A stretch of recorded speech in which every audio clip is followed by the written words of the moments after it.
ओम शिवं नमस्तुभ्यं। ओम नमः शिवाय।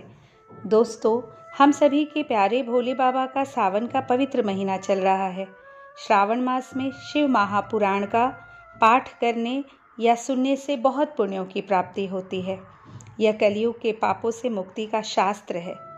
श्रावण मास में भगवान शंकर की कृपा प्राप्त करने के लिए शिव महापुराण का श्रवण या वाचन करने का विशेष महत्व है। दोस्तों, कल आपने अध्याय 27 तक का श्रवण कर लिया है। आज आप इसके आगे के अध्याय का श्रवण करेंगे।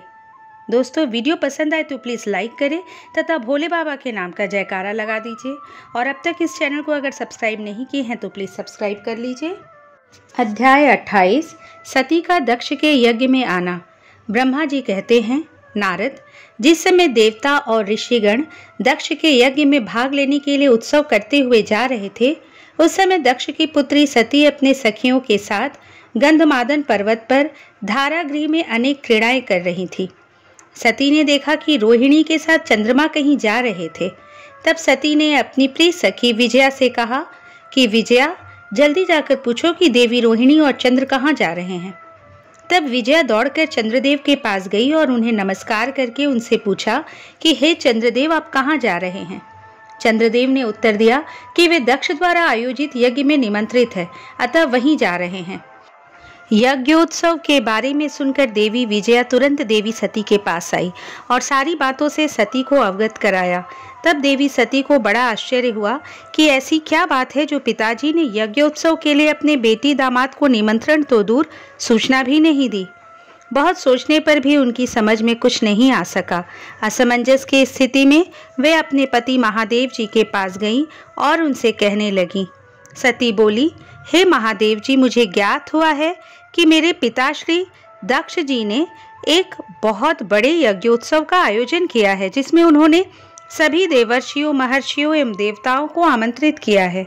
सभी देवता और ऋषिगण वहां एकत्रित हो चुके हैं। हे प्रभु, मुझे बताइए कि आप वहां क्यों नहीं जा रहे हैं। आप सभी सूर्योदयों से मिलने को हमेशा आतुर रहते हैं। आप भक्त वत्सल हैं। प्रभु, उस महायज्ञ में सभी आपके भक्त पधारे हैं। आप मेरी प्रार्थना मानकर आज ही मेरे साथ मेरे पिता के उस महान यज्ञ में चलिए। सती इस प्रकार भगवान शंकर से यज्ञशाला में चलने की प्रार्थना करने लगी। सती की प्रार्थना सुनकर भगवान महेश्वर बोले, हे देवी, तुम्हारे पिता दक्ष मेरे विशेष द्रोही हो गए हैं। वे मुझसे बैर की भावना रखते हैं, इसी कारण उन्होंने मुझे निमंत्रण नहीं दिया। और जो बिना बुलाए दूसरों के घर जाते हैं, वे मरण से भी अधिक अपमान पाते हैं। हे देवी, उस यज्ञ में सभी अभिमानी, मूढ़ और ज्ञान शून्य देवता और ऋषि ही हैं।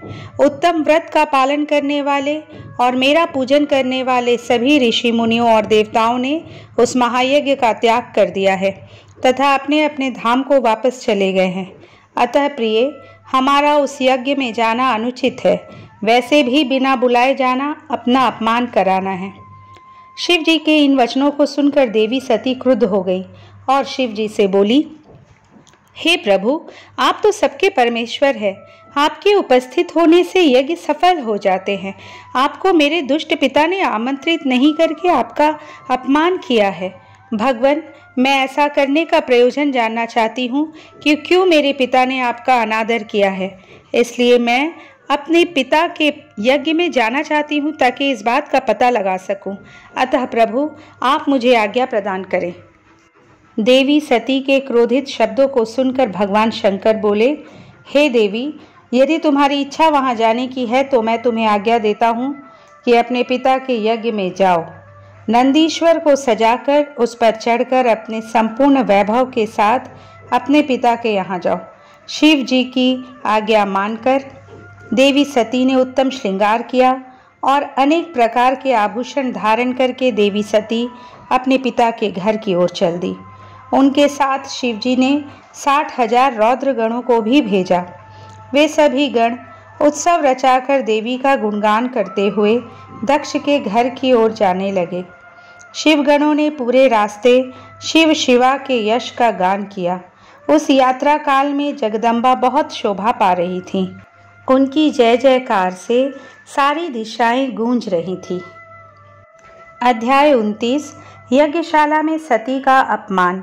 ब्रह्मा जी बोले, हे नारद, दक्ष कन्या देवी सती उस स्थान पर गई जहाँ महान यज्ञोत्सव चल रहा था, जहाँ देवता, असुर और मुनि, साधु संत अग्नि में मंत्रोच्चारण के साथ आहुतियाँ डाल रहे थे। सती ने अपने पिता के घर में अनेक आश्चर्यजनक बहुमूल्य वस्तुएं देखी। अनेक मनोहारी और उत्तम आभा से परिपूर्ण धन धान्य से युक्त दक्ष का भवन अनोखी शोभा पा रहा था। देवी सती नंदी से उतरकर अकेली ही यज्ञशाला के अंदर चली गई। सती को वहां आया देखकर उनकी माता और बहनें बहुत प्रसन्न हुई और देवी सती का खूब आदर सत्कार करने लगी। परंतु उनके पिता दक्ष ने उनको देखकर कोई खुशी जाहिर न की और न ही उनकी तरफ ध्यान दिया। दक्ष के भय से ही अन्य लोगों ने भी देवी सती का आदर नहीं किया। सभी के व्यवहार में तिरस्कार देखकर देवी सती को बहुत आश्चर्य हुआ। फिर भी उन्होंने अपने माता पिता के चरणों में मस्तक झुकाया। देवी सती ने यज्ञ में सभी देवताओं का अलग अलग भाग देखा। जब सती को अपने पति भगवान शिव का भाग वहां दिखाई नहीं दिया तो उन्हें बहुत क्रोध आया। अपमानित होने के कारण देवी सती दक्ष को लताड़ते हुए बोली, हे प्रजापति, आपने परम मंगलकारी भगवान शिव को इस यज्ञ में क्यों नहीं बुलाया, जिनकी उपस्थिति से ही सारा जगत पवित्र हो जाता है। भगवान शिव यज्ञ वेताओं में श्रेष्ठ है, वे ही यज्ञ के अंग है, वे ही यजमान है। जब सब कुछ वे ही हैं तो उनके बिना इस महायज्ञ की सिद्धि कैसे हो सकती है? उनके बिना तो यह यज्ञ अपवित्र है। आपने भगवान शिव को सामान्य समझकर उनका घोर अनादर किया है। शायद आपकी बुद्धि के भ्रष्ट होने के कारण ही ऐसा हुआ है। मुझे तो यह समझ में नहीं आ रहा है कि बिना भगवान शिव के आए ये विष्णु और ब्रह्मा सहित सभी ऋषि मुनि इस यज्ञ में कैसे आ गए। तब देवी सती मेरे सम्मुख खड़ी हुई और विष्णु सहित सभी उपस्थित देवताओं व ऋषियों और मुनियों को डांटने लगी और उन्हें बहुत फटकारा। ब्रह्मा जी बोले, हे मुनि श्रेष्ठ नारद, क्रोध से भरी देवी जगदम्बा ने अत्यंत दुखी मन से हम सभी देवता और मुनियों को बहुत सी बातें सुनाई। देवी सती की बातें सुनकर कोई भी कुछ नहीं बोला, परंतु उनके पिता दक्ष उनके वचनों से बहुत अधिक क्रोधित हो गए और इस प्रकार बोले। दक्ष ने कहा, हे पुत्री सती, तुम्हारे इस प्रकार के वचनों से क्या लाभ होगा? तुम बिना बात के सभी का अपमान कर रही हो। वैसे भी मैंने तुम्हें यहाँ आने का कोई निमंत्रण नहीं दिया था, तो तुम क्यों चली आई? तुम यहाँ खड़ी रहो या वापस चले जाओ, तुम्हारी इच्छा है। वैसे भी यहाँ उपस्थित सभी देवता और ऋषि मुनि यह जानते हैं कि तुम्हारे पति शिव अमंगलकारी हैं। उन्हें वेदों से बहिष्कृत किया गया है। वे भूतों, प्रेतों तथा पिशाचों के स्वामी हैं। उन्होंने बहुत बुरा वेश धारण किया है, इसलिए मैंने रुद्र को इस महायज्ञ में नहीं बुलाया है। मैंने बिना सोचे समझे ब्रह्मा जी के कहने पर तुम्हारा विवाह उनसे कर दिया, नहीं तो शिव इस योग्य नहीं है कि उनसे किसी भी प्रकार से कोई संबंध बनाया जाए। अब तुम आ ही गई हो तो स्थान ग्रहण कर लो, आगे तुम्हारी जैसी इच्छा, हमारा कोई आग्रह नहीं है। दक्ष की ये बातें सुनकर उनकी दुहिता सती ने अपने पति की बुराई करने वाले अपने पिता को देखा तो उनके मन में रोष बढ़ गया। वे क्रोध से भर गई। तब वे मन में ही विचार करने लगी कि अब मैं शिव जी के सामने कैसे जाऊंगी। यदि किसी तरह उनके पास चली भी गई तो उनके द्वारा यज्ञ का समाचार पूछने पर क्या कहूँगी। यह सब सोचकर वे अपने पिता दक्ष से बोली, जो त्रिलोकीनाथ करुणा निधान महादेव जी की निंदा करता अथवा सुनता है वह हमेशा के लिए नरक में जाता है, अर्थात जब तक सूर्य और चंद्रमा का अस्तित्व है उसे नरक भोगना पड़ता है। इस प्रकार देवी सती को वहां आने पर बहुत पश्चाताप हो रहा था। अपने पति भगवान शिव की अवहेलना को वह सहन नहीं कर पा रही थी। तब वे अपने पिता दक्ष सहित अन्य देवताओं से कहने लगी। देवी सती बोली, तुम सभी भगवान शिव के निंदक हो। तुमने उनकी अवहेलना होते देखकर प्रभु शिव का अपमान किया है। इस पाप का फल तुम सभी को अवश्य भोगना पड़ेगा।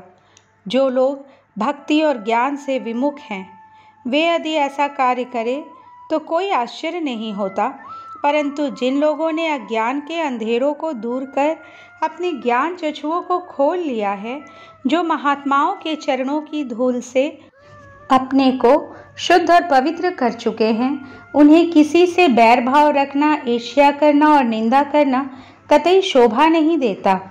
भगवान के श्री चरणों का ध्यान करते हुए उनका 2 अक्षर का नाम शिव का उच्चारण करने से ही सारे पाप धुल जाते हैं। तुम मूर्खता के वश में होकर उन्हीं भगवान का अनादर कर रहे हो। उनसे द्रोह करके तुम्हें कुछ भी हासिल नहीं होगा। उदार भगवान महादेव जी जटा और कपाल धारण किए श्मशान में भूतों के साथ प्रसन्नता पूर्वक रहते हैं। वे शरीर पर भस्म लगाए और गले में नर मुंडों की माला धारण करते हैं, फिर भी मनुष्य उनके चरणों की धूल अपने माथे पर लगाते हैं, क्योंकि वे साक्षात परमेश्वर हैं। वे परम ब्रह्म परमात्मा हैं। वे ऐश्वर्य से सदा ही दूर रहते हैं। जो ऐसे महापुरुष की निंदा करता है, उसके जीवन को धिक्कार है। मैंने भी तुम्हारे द्वारा की गई अपने पति भगवान शिव की निंदा को सुन लिया, इसलिए मैं अपने शरीर को त्याग दूंगी। इस यज्ञ की अग्नि में प्रवेश कर मैं भस्म हो जाऊंगी। मैंने अपने प्रिय पति भगवान शिव का अनादर देख भी लिया है और उनके प्रति अपने पिता के कटु वचनों को भी सुन लिया है। अतः अब मैं इस जीवन का क्या करूं? मैं इस समय पूर्णतः असमर्थ हूं।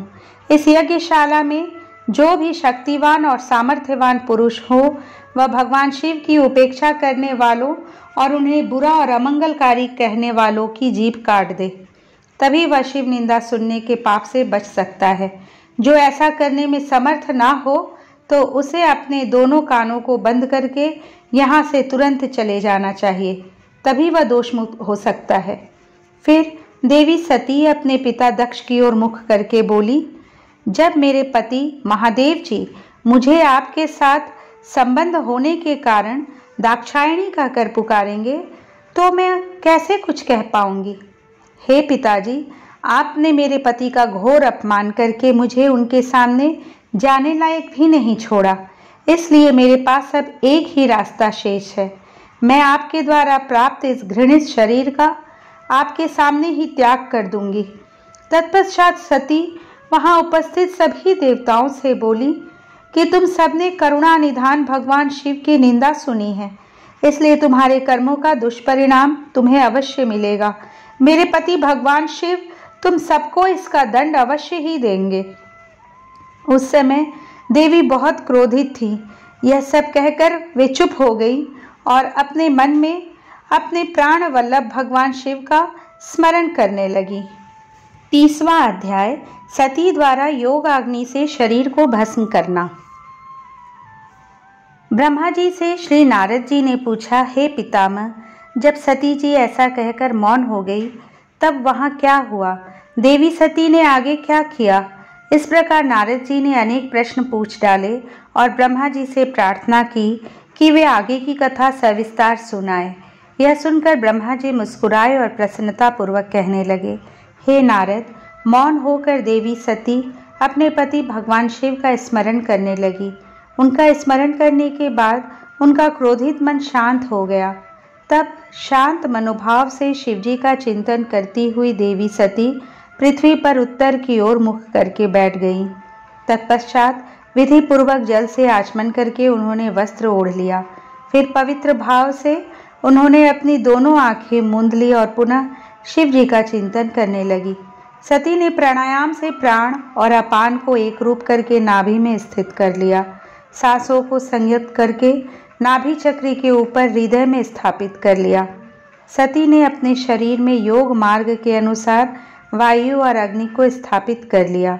तब उनका शरीर योग मार्ग में स्थित हो गया। उनके हृदय में शिवजी विद्यमान थे। यही वह समय था जब उन्होंने अपने शरीर को त्याग दिया। उनका शरीर यज्ञ की पवित्र योगाग्नि में गिरा और पल भर में ही भस्म हो गया।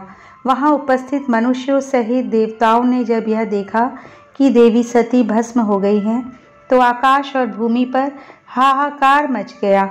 यह हाहाकार सभी को भयभीत कर रहा था। सभी लोग कह रहे थे कि किस दुष्ट के दुर्व्यवहार के कारण भगवान शिव की पत्नी सती ने अपनी देह का त्याग कर दिया। तो कुछ लोग दक्ष की दुष्टता को धिक्कार रहे थे, जिसके व्यवहार से दुखी होकर देवी सती ने यह कदम उठाया था। सभी सत्पुरुष उनका सम्मान करते थे। उनका हृदय असहिष्णु था। उन्होंने ऐसी महान देवी और उनके पति करुणा निधान भगवान शिव का अनादर और निंदा करने वाले दक्ष को भी कोसा। सभी कह रहे थे कि दक्ष ने अपनी ही पुत्री को प्राण त्यागने के लिए मजबूर किया है, इसलिए दक्ष अवश्य ही महानरक में जाएगा और पूरे संसार में उसका अपयश होगा। दूसरी ओर देवी सती के साथ पधारे सभी शिवगणों ने जब यह दृश्य देखा तो उनके क्रोध की कोई सीमा न रही। वे तुरंत अपने अस्त्र शस्त्र लेकर दक्ष को मारने के लिए दौड़े। वे 60,000 पार्षदगण क्रोध से चिल्ला रहे थे और अपने को ही धिक्कार रहे थे कि यहाँ उपस्थित होते हुए भी हम अपनी माता देवी सती की रक्षा नहीं कर पाए। उनमें से कई पार्षदों ने तो स्वयं अपने शरीर का त्याग कर दिया। बचे हुए सभी शिवगण दक्ष को मारने के लिए बड़ी तेजी से आगे बढ़ रहे थे। जब ऋषि भृगु ने उन्हें आक्रमण के लिए आगे बढ़ते हुए देखा तो उन्होंने यज्ञ में विघ्न डालने वालों का नाश करने के लिए यजुर मंत्र पढ़कर दक्षिण अग्नि में आहुति दे दी। आहुति के प्रभाव के फलस्वरूप यज्ञ कुंड में से ऋभु नामक अनेक देवता जो प्रबल वीर थे वहां प्रकट हो गए। ऋभु नामक सहस्त्रों देवताओं और शिवगणों में भयानक युद्ध होने लगा। वे देवता ब्रह्म तेज से संपन्न थे। उन्होंने शिवगणों को मारकर तुरंत भगा दिया। इससे वहां यज्ञ में और अशांति फैल गई। सभी देवता और मुनि भगवान विष्णु से इस विघ्न को टालने की प्रार्थना करने लगे। देवी सती का भस्म हो जाना और भगवान शिव के गणों को मारकर वहां से भगाए जाने का परिणाम सोचकर सभी देवता और ऋषि विचलित थे। हे नारद, इस प्रकार दक्ष के उस महायज्ञोत्सव में बहुत बड़ा उत्पात मच गया था और सब ओर त्राही त्राही मच गई थी। सभी भावी परिणाम की आशंका से भयभीत दिखाई दे रहे थे। 31वां अध्याय आकाशवाणी। ब्रह्मा जी कहते हैं, हे नारद, जब दक्ष के उस महान यज्ञ में घोर उत्पात मचा हुआ था और सभी डर के मारे भयभीत हो रहे थे तो उस समय वहां पर एक आकाशवाणी हुई। हे मूर्ख दक्ष, तूने यह बहुत बड़ा अनर्थ कर दिया है।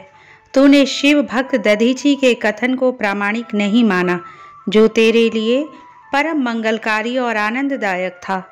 तूने उनका भी अपमान किया और वे तुझे शाप देकर तेरी यज्ञशाला से चले गए।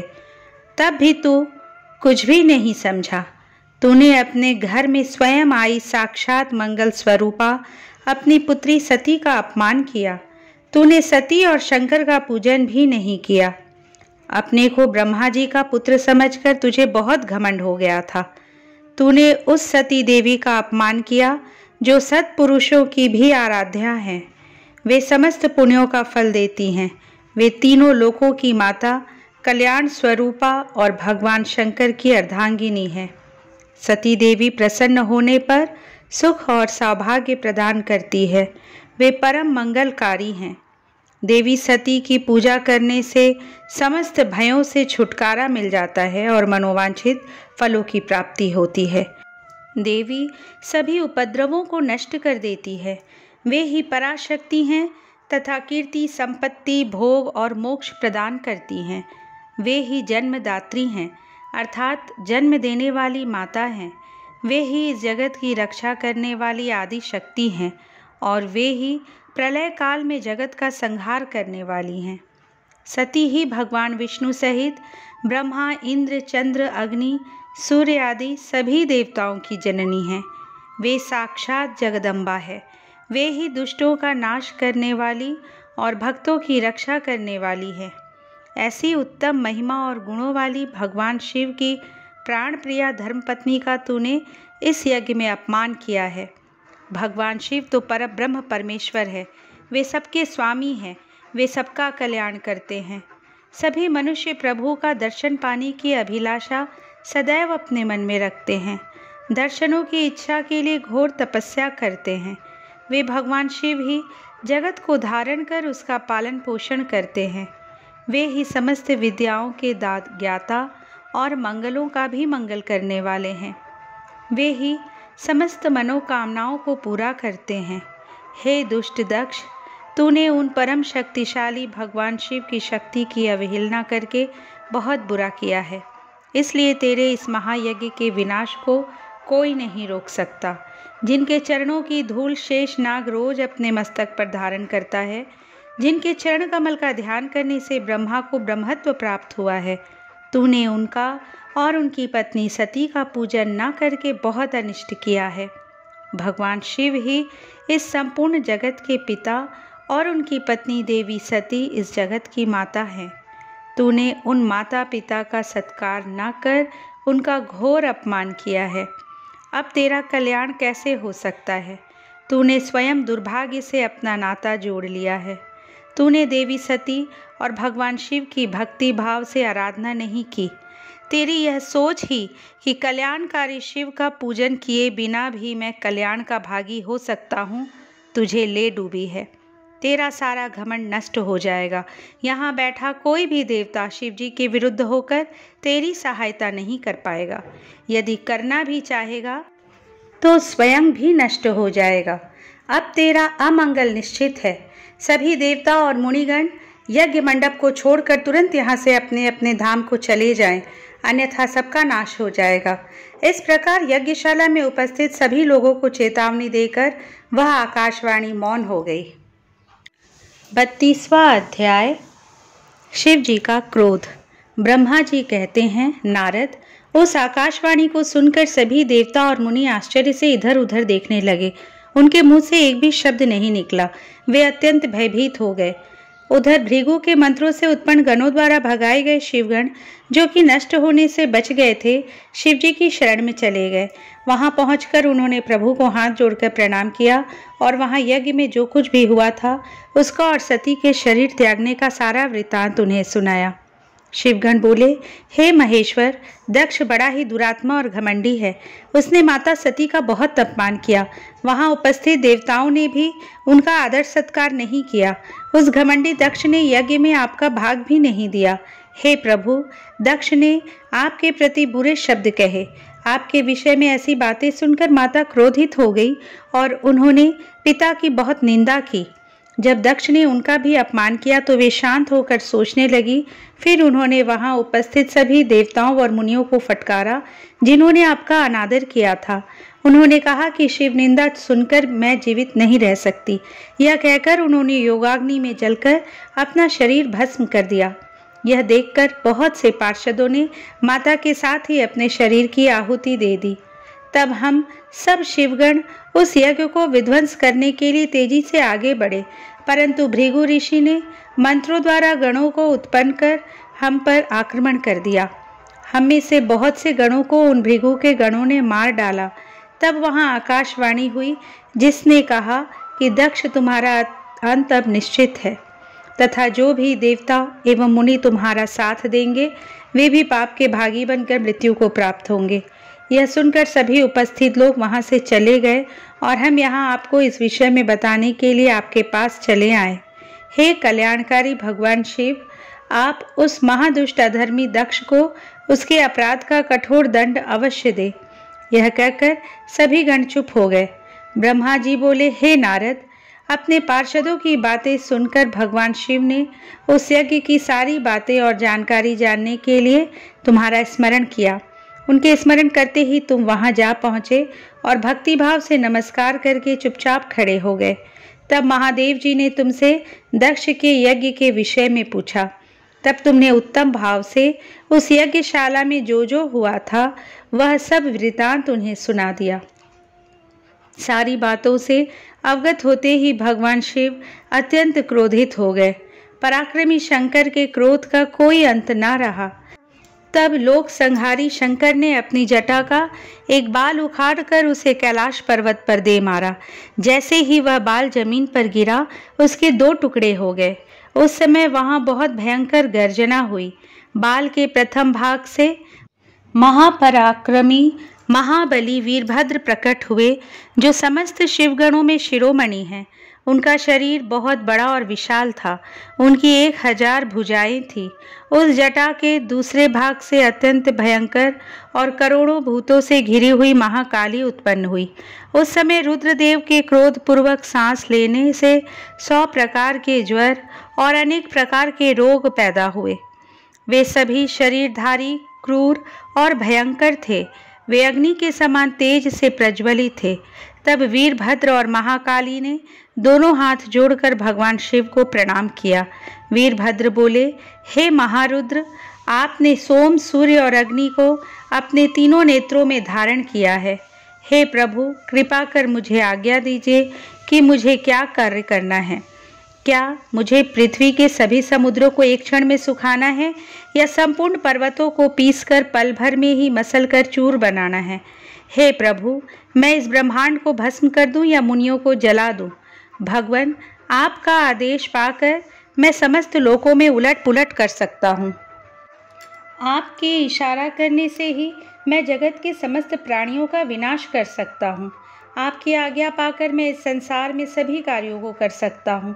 हे प्रभु, मेरे समान पराक्रमी न तो कोई हुआ है और न ही होगा। भगवान, आपकी आज्ञा से ही हर कार्य सिद्ध हो सकता है। मुझे ये सभी शक्तियाँ आप ही की कृपा से प्राप्त हुई हैं।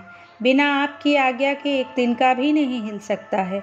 हे करुणानिधान, मैं आपके चरणों में प्रणाम करता हूँ। आप अपने कार्य की सिद्धि की जिम्मेदारी मुझे सौंपिए। मैं उसे पूर्ण करने का पूरा प्रयास करूँगा। हे प्रभु, आपके चरणों का मैं हर समय चिंतन करता रहता हूँ। आपकी भक्ति परम उत्तम है। आप बिना कहे ही अपने भक्तों की समस्त इच्छाओं को पूरा करके उन्हें मनोवांछित और अभीष्ट फल प्रदान करते हैं। आप भक्त वत्सल हैं।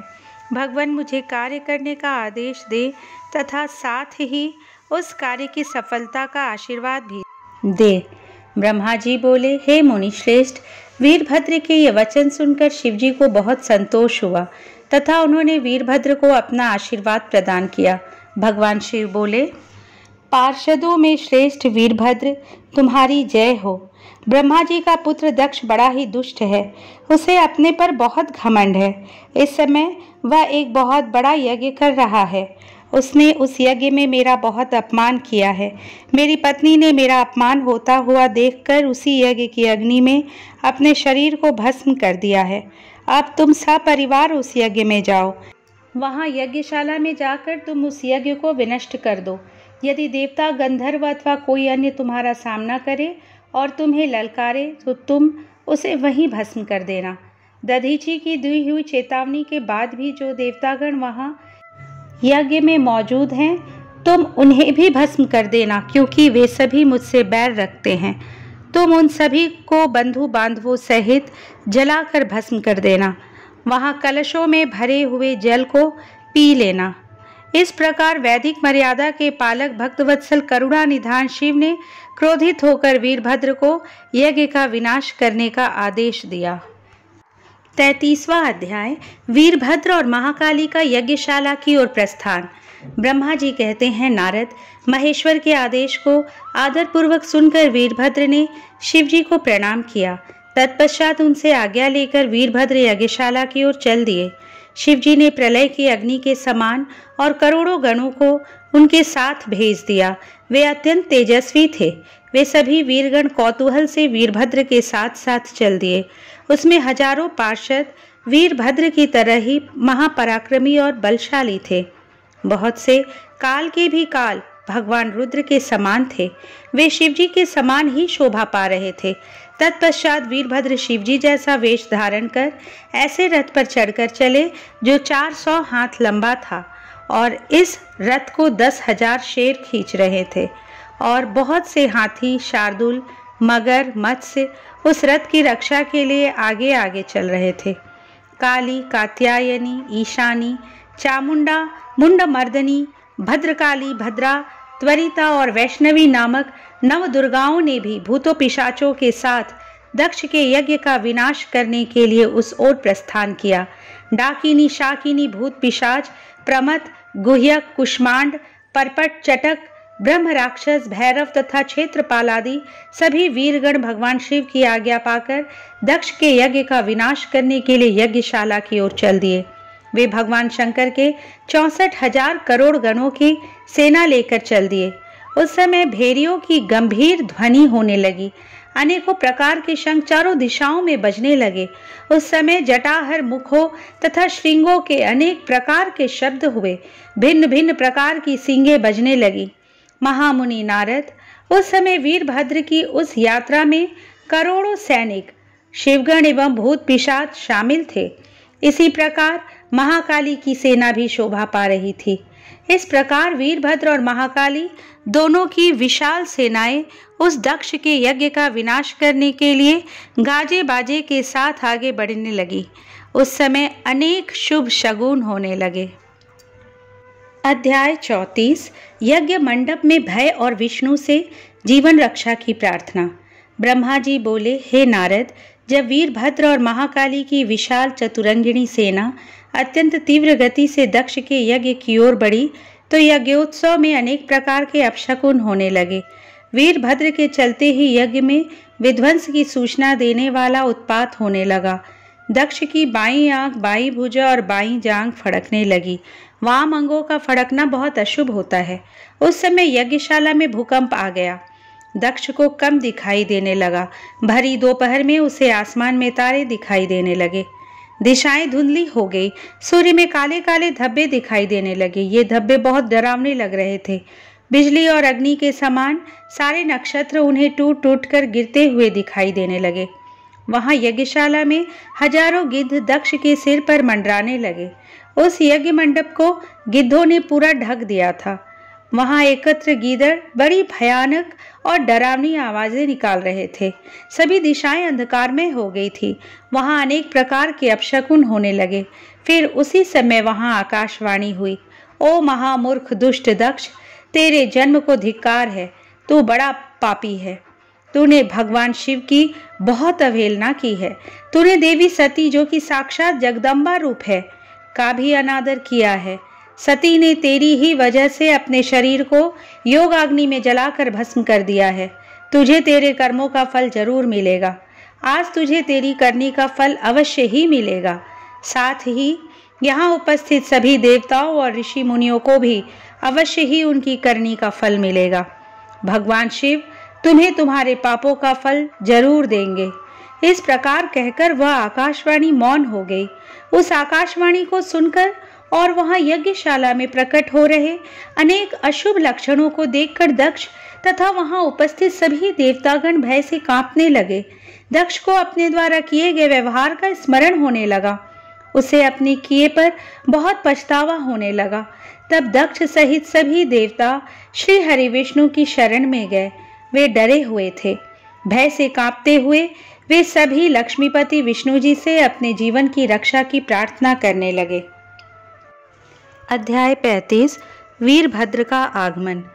दक्ष बोले, हे विष्णु, कृपा निधान, मैं बहुत भयभीत हूँ। आपको ही मेरी और मेरे यज्ञ की रक्षा करनी है। प्रभु, आप ही इस यज्ञ के रक्षक हैं। आप साक्षात यज्ञ स्वरूप हैं। आप हम सब पर अपनी कृपा दृष्टि बनाइए। हम सब आपकी शरण में आए हैं। प्रभु, हमारी रक्षा करें ताकि यज्ञ का विनाश ना हो। ब्रह्मा जी कहते हैं, हे मुनि नारद, इस प्रकार जब दक्ष ने भगवान विष्णु के चरणों में गिरकर उनसे प्रार्थना की, उस समय दक्ष का मन भय से बहुत अधिक व्याकुल था। तब श्री हरि ने दक्ष को उठाकर अपने मन में करुणा निधान भगवान शिव का स्मरण किया और शिव तत्व के ज्ञाता श्री हरि दक्ष को समझाते हुए बोले, दक्ष, तुम्हें तत्व का ज्ञान नहीं है, इसलिए तुमने सबके अधिपति भगवान शंकर की अवहेलना की है। भगवान की स्तुति के बिना कोई भी कार्य सफल नहीं हो सकता। उस कार्य में अनेक परेशानियां आती है। जहाँ पूजनीय व्यक्तियों की पूजा नहीं होती, वहाँ गरीबी, मृत्यु का भय निवास होता है। इसलिए तुम्हें भगवान शिव का सम्मान करना चाहिए, परंतु तुमने महादेव का सम्मान और आदर सत्कार नहीं किया, अपितु तुमने उनका घोर अपमान किया है। इसी के कारण तुम्हारे ऊपर घोर संकट के बादल मंडरा रहे हैं। मैं तुम पर छाए इस संकट से तुम्हें उबारने में पूर्णतः असमर्थ हूँ। ब्रह्मा जी कहते हैं, नारद, भगवान विष्णु का वचन सुनकर दक्ष सोच में डूब गया। उसके चेहरे का रंग उड़ गया और वे घोर चिंता में पड़ गए। तभी भगवान शिव द्वारा भेजे गए गणों सहित वीरभद्र और महाकाली का उनकी सेनाओं सहित उस यज्ञशाला में प्रवेश हुआ। वे सभी महान पराक्रमी थे। उनकी गणना करना असंभव था। उनके सिंहनाद से सारी दिशाएं गूंज रही थी। पूरे आसमान में धूल और अंधकार के बादल छाए हुए थे। पूरी पृथ्वी पर्वतों, वनों और काननों सहित कांप रही थी। समुद्रों में ज्वार भाटा उठ रहा था। उस विशालकाय सेना को देखकर समस्त देवता आश्चर्यचकित थे। उन्हें देखकर दक्ष अपनी पत्नी के साथ भगवान विष्णु के चरणों में गिर पड़े और बोले, हे प्रजापालक विष्णु, आपके बल से ही मैंने इस विशाल यज्ञ का आयोजन किया था। प्रभु, आप कर्मों के साक्षी तथा यज्ञों के प्रतिपालक हैं। आप ही धर्म के रक्षक हैं। अतः प्रभु श्रीहरि, आप ही यज्ञ को विनाश से बचा सकते हैं। इस प्रकार दक्ष की विनीतपूर्ण बातों को सुनकर श्रीहरि ने उन्हें समझाते हुए कहा, दक्ष, निश्चय ही मुझे इस यज्ञ की रक्षा करनी चाहिए, परंतु देवताओं के क्षेत्र नैमिषारण्य की उस घटना का स्मरण करो। इस यज्ञ के आयोजन में क्या तुम उस घटना को भूल गए हो? यहाँ इस यज्ञशाला की और तुम्हारी रक्षा करने में कोई भी देवता समर्थ नहीं है। इस समय जब महादेव जी के गण और उनके सेनापति वीरभद्र तुम्हें भगवान शिव का अपमान करने का दंड देने आए हैं, उस समय कोई मूर्ख ही तुम्हारी सहायता को आगे आ सकता है। दक्ष, केवल कर्म ही समर्थ नहीं होता, अपितु कर्म को करने में जिसके सहयोग की आवश्यकता होती है उसका भी उतना ही महत्व है। भगवान शिव ही कर्मों के कल्याण की शक्ति देते हैं। जो शांत मन से भक्तिपूर्वक उनकी पूजा अर्चना करता है, महादेव जी उसे तत्काल ही उस कर्म का फल देते हैं। जो मनुष्य ईश्वर के अस्तित्व को नहीं जानते, वे नरक के भागी होते हैं। दक्ष, यह वीरभद्र शंकर के गणों का ऐसा सेनापति है जो शिवजी के शत्रु का तुरंत नाश कर देता है। निसंदेह यह तुम्हारा तथा यहाँ पर उपस्थित सभी लोगों का नाश कर देगा। शिवजी की आज्ञा का उल्लंघन करके मैं तुम्हारे यज्ञ में आया हूँ, जिसका दुष्परिणाम मुझे भी भोगना पड़ेगा। अब इस विनाश को रोकने की शक्ति मेरे पास नहीं है। यदि हम यहाँ से भागकर स्वर्ग, पाताल और पृथ्वी कहीं भी छिप जाएं, तो भी वीरभद्र के शस्त्र हमें ढूंढ लेंगे। शिव जी के सभी गण बहुत शक्तिशाली हैं। विष्णु जी यह कह ही रहे थे कि वीरभद्र अपनी अजय सेना के साथ यज्ञ मंडप में आ पहुंचा। अध्याय 36। श्री हरि और वीरभद्र का युद्ध। ब्रह्मा जी कहते हैं, नारद, जब शिवजी की आज्ञा पाकर वीरभद्र की विशाल सेना ने यज्ञशाला में प्रवेश किया तो वहां उपस्थित सभी देवता अपने प्राणों की रक्षा के लिए शिवगणों से युद्ध करने लगे, परंतु शिवगणों की वीरता और पराक्रम के आगे उनकी एक न चली। सारे देवता पराजित होकर वहां से भागने लगे। तब इंद्र आदि लोकपाल युद्ध के लिए आगे आए। उन्होंने गुरुदेव बृहस्पति जी को नमस्कार कर उनसे विजय के विषय में पूछा। उन्होंने कहा, हे गुरुदेव बृहस्पति, हम यह जानना चाहते हैं कि हमारी विजय कैसे होगी। उनकी यह बात सुनकर बृहस्पति जी बोले, हे इंद्र, समस्त कर्मों का फल देने वाले तो ईश्वर हैं। सभी को अपनी करनी का फल अवश्य भुगतना पड़ता है। जो ईश्वर के अस्तित्व को जानकर और समझकर उनकी शरण में आकर अच्छे कर्म करता है, उसी को उसके सत्कर्मों का फल मिलता है। किंतु जो ईश्वर की आज्ञा के विरुद्ध कार्य करता है, वह ईश्वर द्रोही कहलाता है और उसे किसी भी अच्छे फल की प्राप्ति नहीं होती।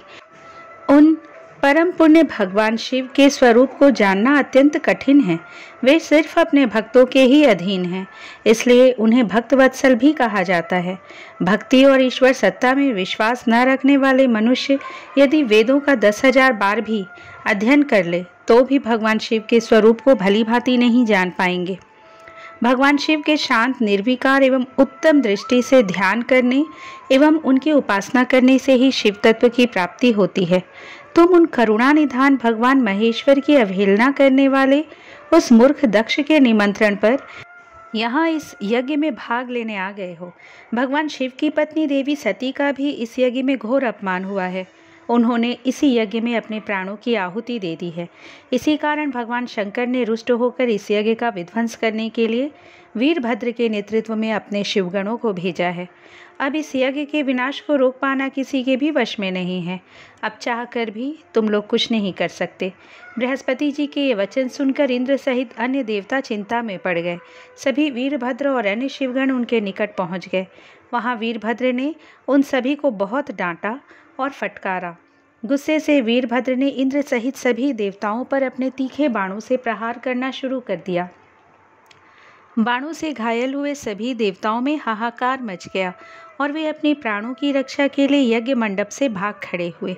यह देखकर वहां उपस्थित सभी ऋषि मुनि भयभीत होकर श्रीहरि के सम्मुख प्राण रक्षा के लिए प्रार्थना करने लगे। तब मैं और विष्णु जी वीरभद्र से युद्ध करने के लिए उनके पास गए। हमें देखकर वीरभद्र, जो पहले से ही क्रोधित था, हम सबको डांटने लगे। उनके कठोर वचनों को सुनकर विष्णु जी मुस्कुराते हुए बोले, हे शिव भक्त वीरभद्र, मैं भी भगवान शिव का ही भक्त हूँ। उनमें मेरी अपार श्रद्धा है।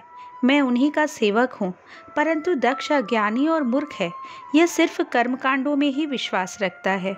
जिस प्रकार महेश्वर भगवान अपने भक्तों के ही अधीन है, उसी प्रकार मैं भी अपने भक्तों के ही अधीन हूँ। दक्ष मेरा अनन्य भक्त है। उसकी बारंबार प्रार्थना पर मुझे इस यज्ञ में उपस्थित होना पड़ा। हे वीरभद्र, तुम रुद्रदेव के रौद्र रूप अर्थात क्रोध से उत्पन्न हुए हो। तुम्हें भगवान शंकर ने इस यज्ञ का विनाश करने के लिए यहाँ भेजा है। उनकी आज्ञा तुम्हारे लिए शिरोधार्य है। मैं इस यज्ञ का रक्षक हूँ, अतः इसे बचाना मेरा पहला कर्तव्य है। इसलिए तुम भी अपना कर्तव्य निभाओ और मैं भी अपना कर्तव्य निभाता हूँ। हम दोनों को ही अपने उत्तरदायित्व की रक्षा के लिए आपस में युद्ध करना पड़ेगा।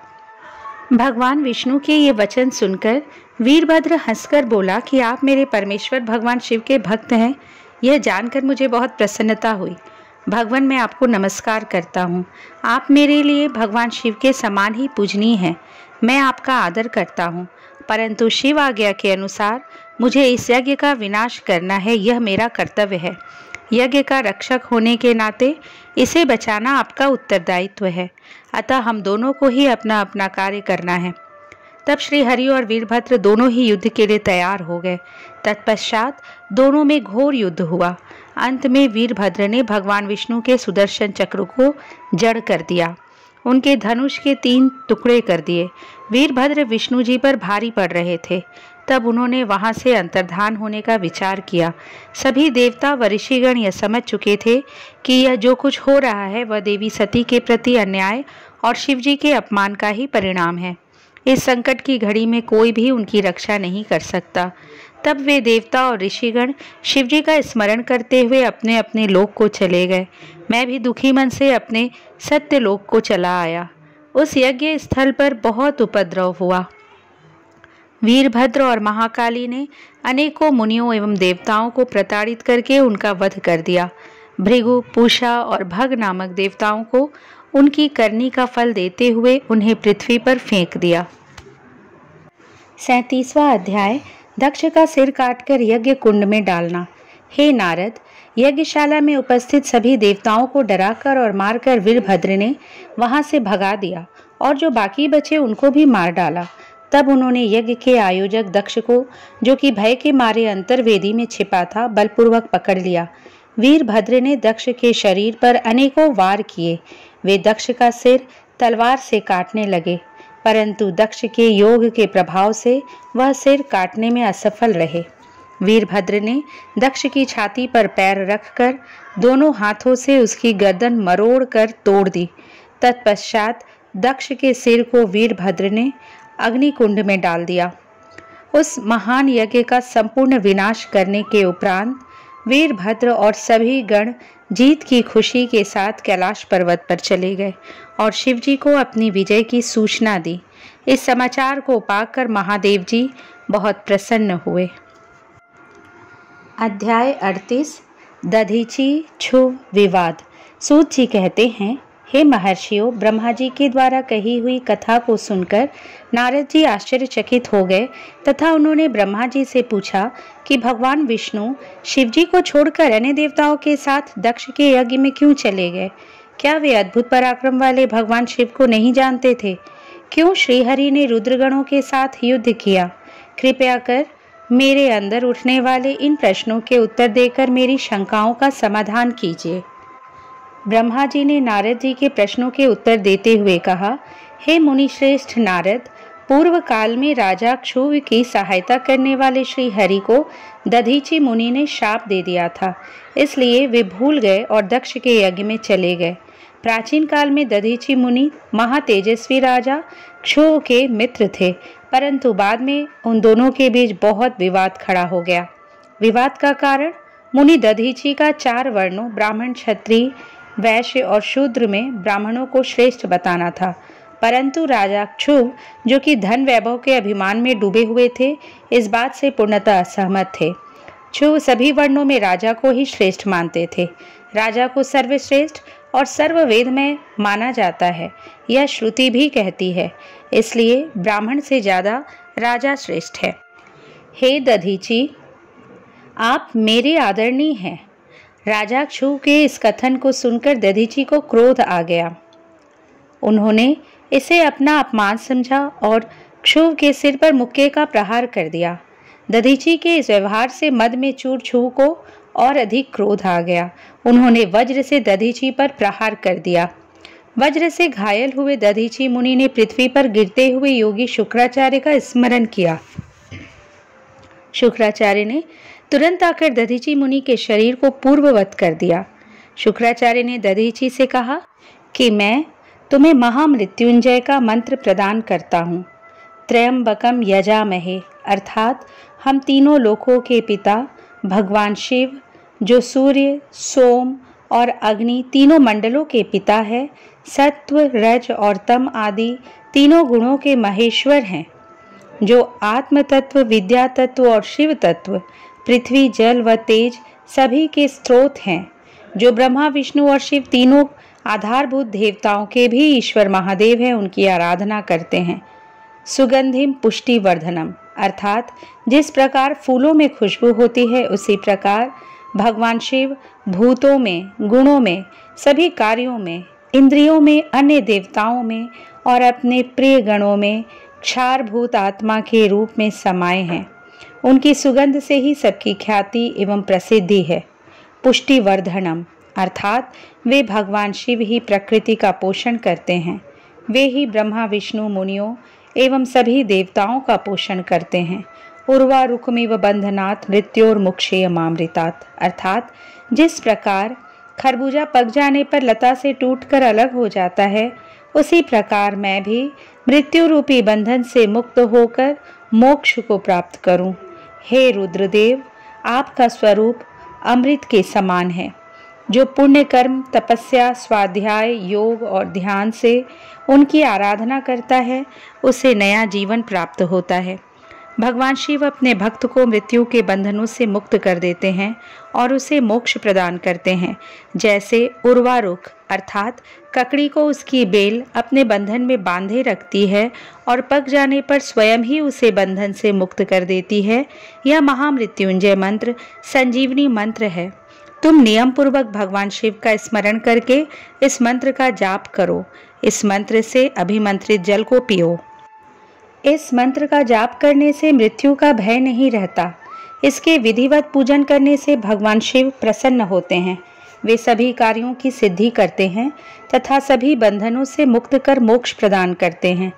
ब्रह्मा जी बोले, नारद, दधीचि मुनि को इस प्रकार उपदेश देकर शुक्राचार्य अपने निवास पर चले गए। उनकी बातों का दधीचि मुनि पर बड़ा प्रभाव पड़ा और वे भगवान शिव का स्मरण कर उन्हें प्रसन्न करने के लिए तपस्या करने वन में चले गए। वन में उन्होंने प्रेम पूर्वक भगवान शिव का चिंतन करते हुए उनकी तपस्या आरंभ कर दी। दीर्घ काल तक वे महामृत्युंजय मंत्र का जाप करते रहे। उनकी इस निस्वार्थ भक्ति से भक्तवत्सल भगवान शिव प्रसन्न होकर उनके सामने प्रकट हो गए। दधीचि ने दोनों हाथ जोड़कर शिव जी को प्रणाम किया। उन्होंने महादेव जी की बहुत स्तुति की। शिव ने कहा, मुनि श्रेष्ठ दधीची, मैं तुम्हारी इस उत्तम आराधना से बहुत प्रसन्न हुआ हूँ। तुम वर मांगो, मैं तुम्हें मनोवांछित वस्तु प्रदान करूँगा। यह सुनकर दधीची हाथ जोड़े नतमस्तक होकर कहने लगे, हे देवाधिदेव करुणा निधान महादेव जी, आप अगर मुझ पर प्रसन्न हैं तो कृपा कर मुझे 3 वर प्रदान करें। पहला यह कि मेरी अस्थियां वज्र के समान हो जाए, दूसरा कोई मेरा वध न कर सके अर्थात मैं हमेशा अवध्य रहूं, और तीसरा कि मैं हमेशा अदीन रहूं, कभी दीन ना हो। शिव जी ने तथास्तु कहकर 3 वर दधीची को प्रदान कर दिए। तीनों मनचाहे वरदान मिल जाने पर दधीची मुनि बहुत प्रसन्न थे। वे आनंद मग्न होकर राजा क्षु के स्थान की ओर चल दिए। वहां पहुंचकर दधीची ने क्षु के सिर पर लात मारी। क्षु विष्णु जी का परम भक्त था। राजा होने के कारण वह भी अहंकारी था। उसने क्रोधित हो तुरंत दधीची पर वज्र से प्रहार कर दिया, परंतु क्षु के प्रहार से दधीची मुनि का बाल भी बांका नहीं हुआ। यह सब महादेव जी के वरदान से ही हुआ था। यह देखकर क्षु को बड़ा आश्चर्य हुआ। तब उन्होंने वन में जाकर इंद्र के भाई मुकुंद की आराधना शुरू कर दी। तब विष्णु जी ने प्रसन्न होकर क्षु को दिव्य दृष्टि प्रदान की। क्षु ने विष्णु जी को प्रणाम कर उनकी भक्ति भाव से स्तुति की। तत्पश्चात क्षु बोले, भगवान मुनिश्रेष्ठ दधीची पहले मेरे मित्र थे, परंतु बाद में हम दोनों के बीच में विवाद उत्पन्न हो गया। दधीची ने परम पूजनीय भगवान शिव की तपस्या महामृत्युंजय मंत्र से कर उन्हें प्रसन्न किया तथा अवध्य रहने का वरदान प्राप्त कर लिया। तब उन्होंने मेरी राजसभा में मेरे समस्त दरबारियों के बीच मेरा घोर अपमान किया। उन्होंने सबके सामने मेरे मस्तक पर अपने पैरों से आघात किया। साथ ही उन्होंने कहा कि मैं किसी से नहीं डरता। भगवान मुनि दधीची को बहुत घमंड हो गया है।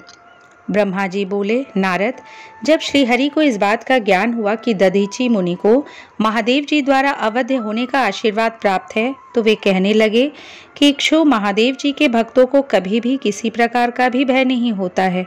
यदि मैं इस विषय में कुछ करूं तो दधीची को बुरा लगेगा और वे शाप भी दे सकते हैं। उन्हीं दधीची के शाप से दक्ष यज्ञ में मेरी शिव जी से पराजय होगी, इसलिए मैं इस संबंध में कुछ नहीं करना चाहता, परंतु ऐसा कुछ जरूर करूंगा जिससे आपको विजय प्राप्त हो। भगवान विष्णु के ये वचन सुनकर राजा चुप हो गए। 39वां अध्याय, दधीची का शाप और क्षु पर अनुग्रह। ब्रह्मा जी बोले, नारद, श्री हरि विष्णु अपने प्रिय भक्त राजा क्षु के हितों की रक्षा करने के लिए एक दिन ब्राह्मण का रूप धारण करके दधीची मुनि के आश्रम में पहुंचे। विष्णु जी भगवान शिव की आराधना में मग्न रहने वाले ब्रह्मर्षि दधीची से बोले कि हे प्रभु, मैं आपसे एक वर मांगता हूँ। दधीची श्री विष्णु को पहचानते हुए कहने लगे, मैं सब समझ गया हूँ कि आप कौन हैं और क्या चाहते हैं, इसलिए मैं आपसे क्या कहूँ। हे श्री हरि विष्णु, क्षु का कल्याण करने के लिए आप यह ब्राह्मण का वेश बनाकर आए हैं। आप ब्राह्मण वेश का त्याग कर दे। लज्जित होकर भगवान विष्णु अपने असली रूप में आ गए और महामुनि दधीची को प्रणाम करके बोले कि महामुनि, आपका कथन पूर्णतया सत्य है। मैं यह भी जानता हूँ कि शिव भक्तों को कभी भी किसी भी प्रकार का कोई भी भय नहीं होता है, परंतु आप सिर्फ मेरे कहने से राजा क्षु के सामने यह कह दे कि आप राजा क्षु से डरते हैं। श्री विष्णु की यह बात सुनकर दधीची हंसने लगे। हंसते हुए बोले कि भगवान शिव की कृपा से मुझे कोई भी डरा नहीं सकता। जब कोई वाकई मुझे डरा नहीं सकता तो मैं क्यों झूठ बोलकर पाप का भागी बनूं। दधीची मुनि के इन वचनों को सुनकर विष्णु को बहुत अधिक क्रोध आ गया। उन्होंने मुनि दधीची को समझाने की बहुत कोशिश की। सभी देवताओं ने श्री विष्णु जी का ही साथ दिया। भगवान विष्णु ने दधीची मुनि को डराने के लिए अनेक गढ़ उत्पन्न कर दिए, परंतु दधीची ने अपने सत से उनको भस्म कर दिया। तब विष्णु जी ने वहां अपनी मूर्ति प्रकट कर दी। यह देखकर दधीची मुनि बोले, हे श्री हरि, अब अपनी माया को त्याग दीजिए।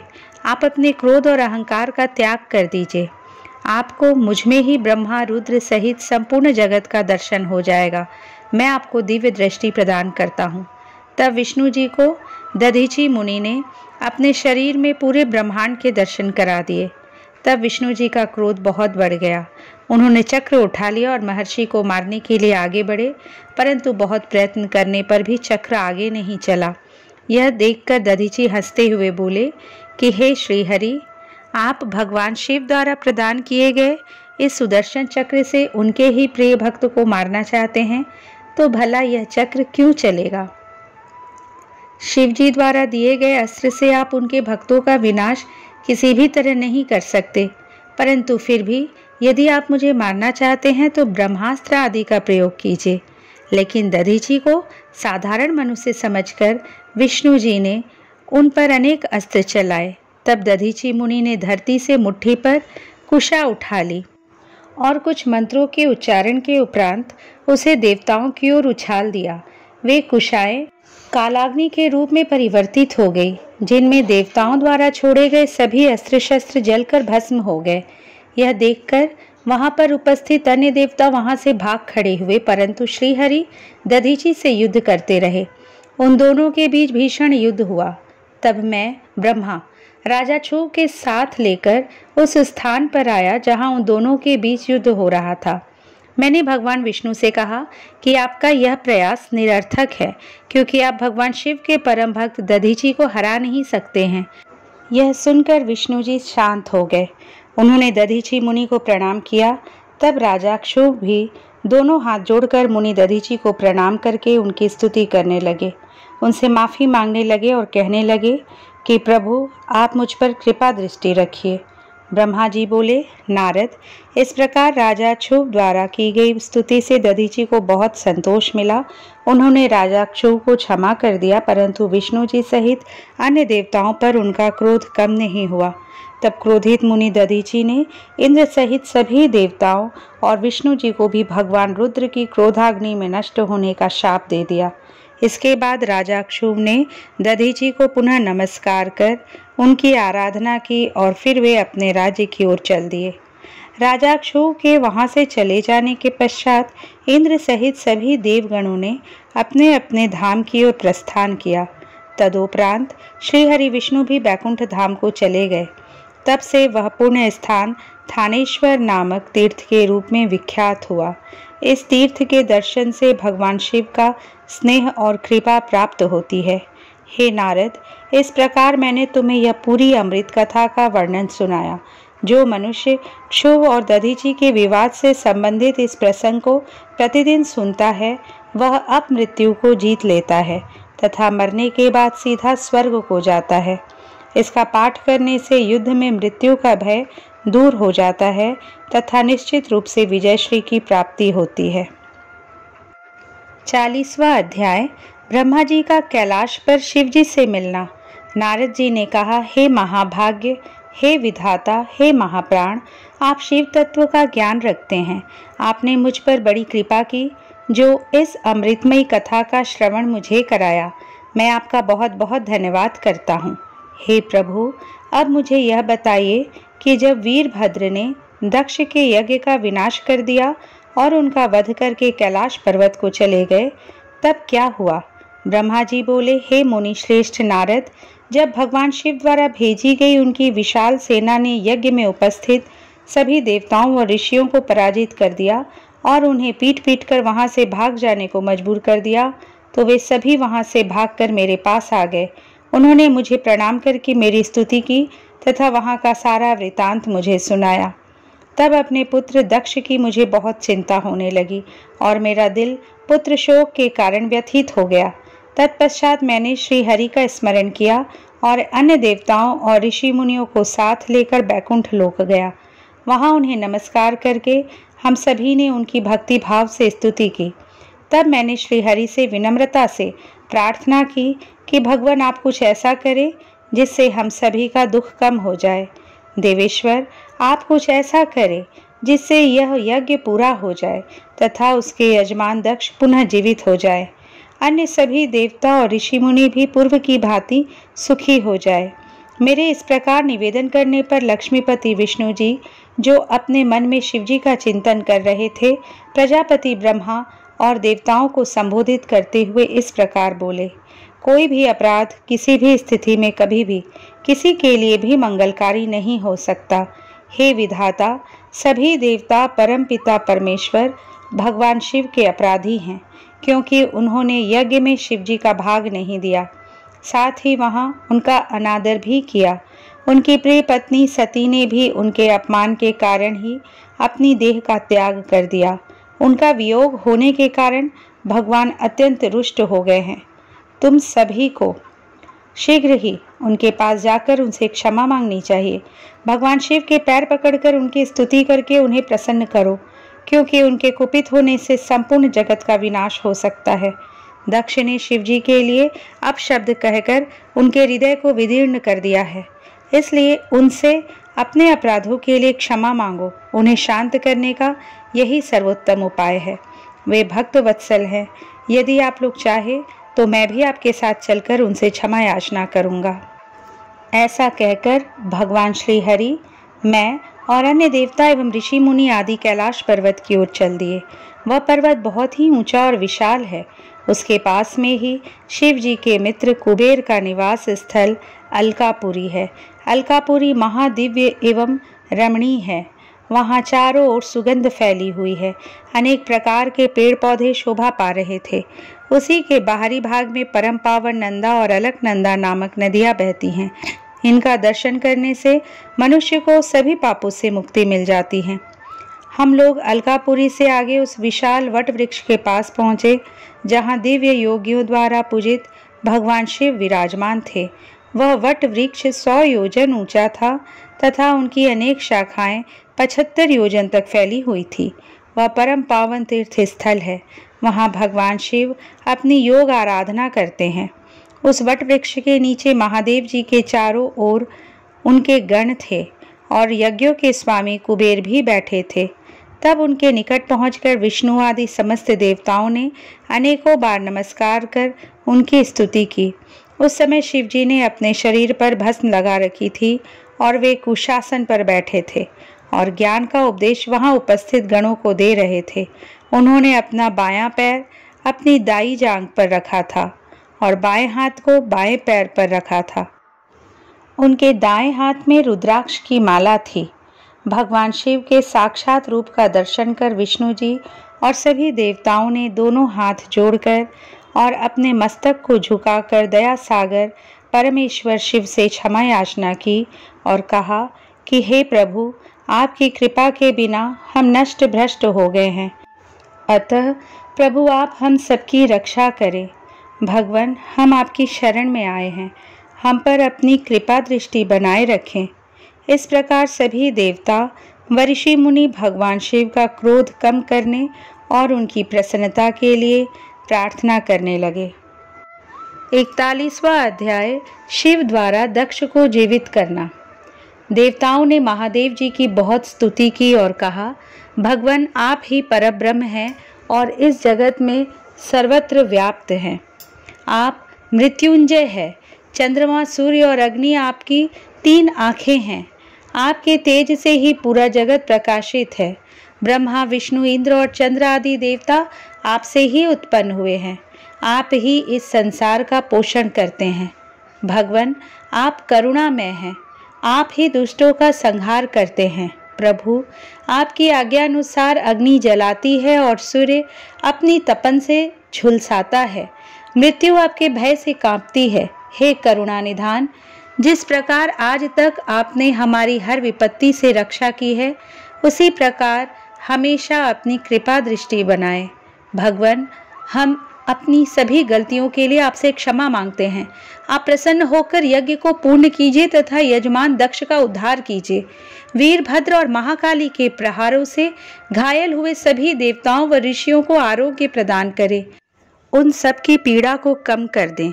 हे शिव जी, आप प्रजापति दक्ष के अपूर्व यज्ञ को पूर्ण कर दें और दक्ष को पुनर्जीवित कर दें। भग ऋषि को उनकी आंखें, पूषा को दांत प्रदान करें। साथ ही जिन देवताओं के अंग नष्ट हो गए हैं उन्हें ठीक कर दे। आप सभी को आरोग्य प्रदान करें। हम आपको यज्ञ में पूरा पूरा भाग देंगे। ऐसा कहकर हम सभी देवता त्रिलोकीनाथ महादेव के चरणों में लेट गए। हमारी स्तुति और अनुनय विनय से भक्तवत्सल भगवान शिव प्रसन्न हो गए। शिव जी बोले, हे ब्रह्मा, श्री हरि विष्णु, आपकी बातों को मैं हमेशा मानता हूँ, इसलिए आपकी प्रार्थना को मैं नहीं टाल सकता। परंतु मैं यह बताना चाहता हूँ कि दक्ष के यज्ञ का विध्वंस मैंने नहीं किया है। उसके यज्ञ का विध्वंस इसलिए हुआ क्योंकि वह हमेशा दूसरों का बुरा चाहता है, उनसे द्वेष रखता है। परंतु जो दूसरों का बुरा चाहता है उसका ही बुरा होता है। अतः हमें कोई भी ऐसा कार्य नहीं करना चाहिए जिससे किसी को कष्ट हो। तुम्हारी प्रार्थना से मैंने तुम्हें क्षमा कर दिया है और तुम्हारी विनती मानकर मैं दक्ष को जीवित कर रहा हूँ। परंतु दक्ष का मस्तक अग्नि में जल गया है, इसलिए उनके सिर के स्थान पर बकरे का सिर जोड़ना पड़ेगा। भग सूर्य के नेत्र से यज्ञ भाग को देख पाएंगे तथा पूषा के टूटे हुए दांत सही हो जाएंगे। मेरे गणों द्वारा मारे गए देवताओं के टूटे हुए अंग भी ठीक हो जाएंगे। भृगु की दाढ़ी बकरे जैसी हो जाएगी। सभी अध्वर्यु प्रसन्न होंगे। यह कहकर वेदी के अनुसरण करता परम दयालु भगवान शंकर चुप हो गए। तत्पश्चात मैंने और विष्णु जी सहित सभी देवताओं ने भगवान शिव का धन्यवाद किया। फिर देवर्षियों सहित शिव जी को उस यज्ञ में आने के लिए आमंत्रित कर हम लोग यज्ञ के स्थान पर गए जहाँ दक्ष ने अपना यज्ञ आरंभ किया था।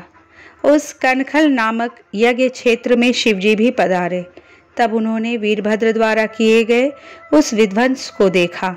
स्वाहा, स्वधा, पुषा, तुष्टि, धृति, समस्त ऋषि, पितर, अग्नि व यज्ञ, गंधर्व और राक्षस वहां पड़े हुए थे।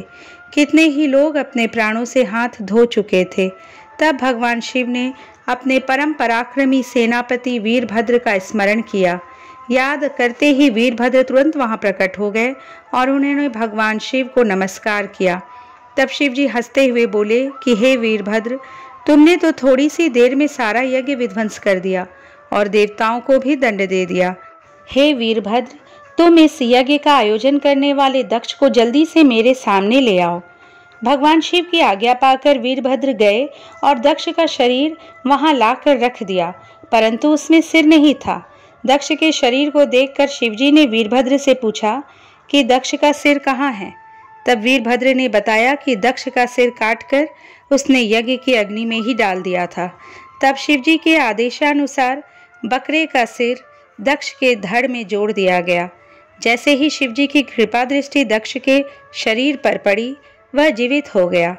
दक्ष के शरीर में प्राण आ गए और वह इस प्रकार उठ बैठा जैसे गहरी नींद से उठा हो। उठते ही उसने अपने सामने महादेव जी को देखा। उसने उठकर उन्हें प्रणाम किया और उनकी स्तुति करने लगा। उसके हृदय में प्रेम उमड़ आया और उसके प्रसन्नचित होते ही उसका कलुषित हृदय निर्मल हो गया। तब दक्ष को अपनी पुत्री का भी स्मरण हो गया और इस कारण दक्ष बहुत लज्जित महसूस करने लगा। तत्पश्चात अपने को संभालते हुए दक्ष ने करुणा निधान भगवान शिव से कहा, हे कल्याणमय महादेव जी, आप ही इस जगत के आदि और अंत हैं। आपने ही इस सृष्टि की रचना का विचार किया है। आपके द्वारा ही हर जीव की उत्पत्ति हुई है। मैंने आपके लिए अपशब्द कहे और आपको यज्ञ में भाग भी नहीं दिया। मेरे बुरे वचनों से आपको बहुत चोट पहुंची है, फिर भी आप मुझ पर कृपा कर यहाँ मेरा उद्धार करने आ गए। भगवान, आप ऐश्वर्य से संपन्न हैं। आप ही परमपिता परमेश्वर हैं। प्रभु, आप मुझ पर एवं यहाँ उपस्थित सभी जनों पर प्रसन्न होइए और हमारी पूजा अर्चना को स्वीकार कीजिए। ब्रह्मा जी बोले, नारद, इस प्रकार भगवान शिव की स्तुति करने के बाद दक्ष चुप हो गए। तब श्री हरि विष्णु जी ने भगवान शिव की बहुत स्तुति की। तत्पश्चात मैंने भी महादेव जी की बहुत स्तुति की। भगवान, आपने मेरे पुत्र दक्ष पर अपनी कृपा दृष्टि की और उसका उद्धार किया। देवेश्वर, अब आप प्रसन्न होकर सभी शापों से हमें मुक्ति प्रदान करें। महामुनि, इस प्रकार महादेव जी की स्तुति करके मैं दोनों हाथ जोड़कर और सिर झुकाकर खड़ा हो गया। हम सभी देवगणों की स्तुति सुनकर भगवान शिव प्रसन्न हो गए और उनका मुख खिल उठा। तब वहां उपस्थित इंद्र सहित अनेक सिद्धों, ऋषियों और प्रजापतियों ने भी भक्तवत्सल करुणा निधान भगवान शिव की अनेकों बार स्तुति की। यज्ञशाला में उपस्थित अनेक उपदेवों, नागों तथा ब्राह्मणों ने भगवान शिव को प्रणाम किया और उनका प्रसन्न मन से स्तवन किया। इस प्रकार सभी देवों के मुख से अपना स्तवन सुनकर भगवान शिव को बहुत संतोष प्राप्त हुआ। 42वां अध्याय, दक्ष का यज्ञ को पूर्ण करना। ब्रह्मा जी कहते हैं, नारद मुनि, इस प्रकार श्रीहरि मेरे देवताओं और ऋषि मुनियों की स्तुति से भगवान शंकर बहुत प्रसन्न हुए। वे हम सबको कृपा दृष्टि से देखते हुए बोले, प्रजापति दक्ष, मैं तुम सभी पर प्रसन्न हूँ।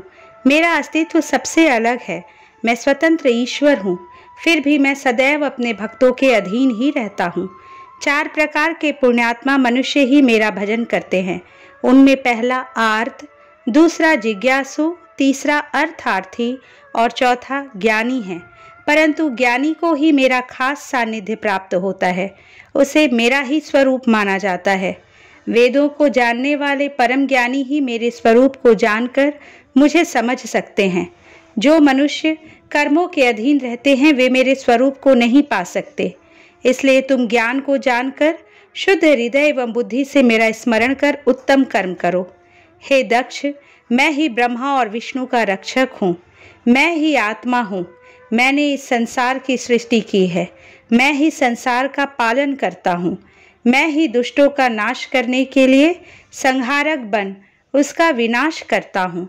बुद्धिहीन मनुष्य जो कि सदैव सांसारिक बंधनों और मोह माया में फंसे रहते हैं, कभी भी मेरा साक्षात्कार नहीं कर सकते। मेरे भक्त सदैव मेरे ही स्वरूप का चिंतन और ध्यान करते हैं। हम तीनों अर्थात ब्रह्मा, विष्णु और रुद्रदेव एक ही हैं। जो मनुष्य हमें अलग न मानकर हमारा एक ही स्वरूप मानता है, उसे सुख, शांति और समृद्धि की प्राप्ति होती है। परंतु जो अज्ञानी मनुष्य हम तीनों को अलग अलग मानकर हम में भेदभाव करते हैं, वे नरक के भागी होते हैं।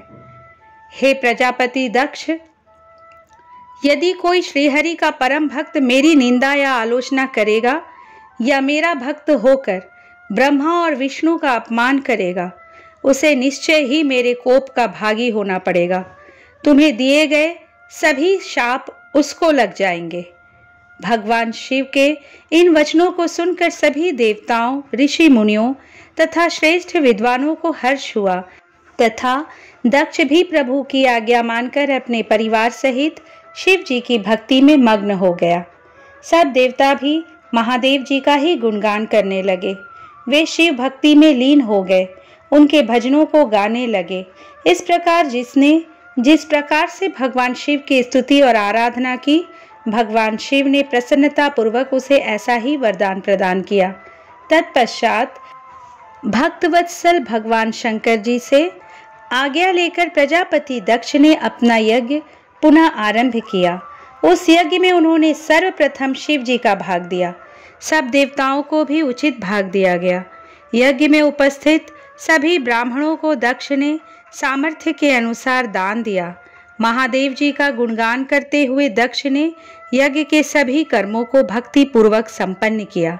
इस प्रकार सभी देवताओं, मुनियों और ऋत्विजों के सहयोग से दक्ष का यज्ञ सानंद संपन्न हुआ। तत्पश्चात सभी देवताओं और ऋषि मुनियों ने महादेव जी के यश का गान किया और अपने अपने निवास की ओर चले गए। वहां उपस्थित अन्य लोगों ने भी शिवजी से आज्ञा मांगकर वहां से प्रस्थान किया। तब मैं और विष्णु जी भी शिव वंदना करते हुए अपने अपने लोक को चल दिए। दक्ष ने करुणा निधान भगवान शिव की अनेकों बार स्तुति की और शिव जी को बहुत सम्मान दिया। तब वे भी प्रसन्न होकर अपने गणों को साथ लेकर कैलाश पर्वत पर चल दिए। कैलाश पर्वत पर पहुंचकर शिव जी को अपनी प्रिय पत्नी देवी सती की याद आने लगी। महादेव जी ने वहां उपस्थित गणों से उनके बारे में अनेक बातें की। वे उनको याद करके व्याकुल हो गए। हे नारद, मैंने तुम्हें सती के परम अद्भुत और दिव्य चरित्र का वर्णन सुनाया। यह कथा भोग और मोक्ष प्रदान करने वाली है। यह उत्तम वृतांत सभी कामनाओं को अवश्य पूरा करता है। इस प्रकार इस चरित्र को पढ़ने व सुनने वाला ज्ञानी मनुष्य पापों से मुक्त हो जाता है। उसे यश, स्वर्ग और आयु की प्राप्ति होती है। जो मनुष्य भक्ति भाव से इस कथा को पढ़ता है उसे अपने सभी सत्कर्मों के फलों की प्राप्ति होती है। श्री रुद्र संहिता सती खंड संपूर्ण।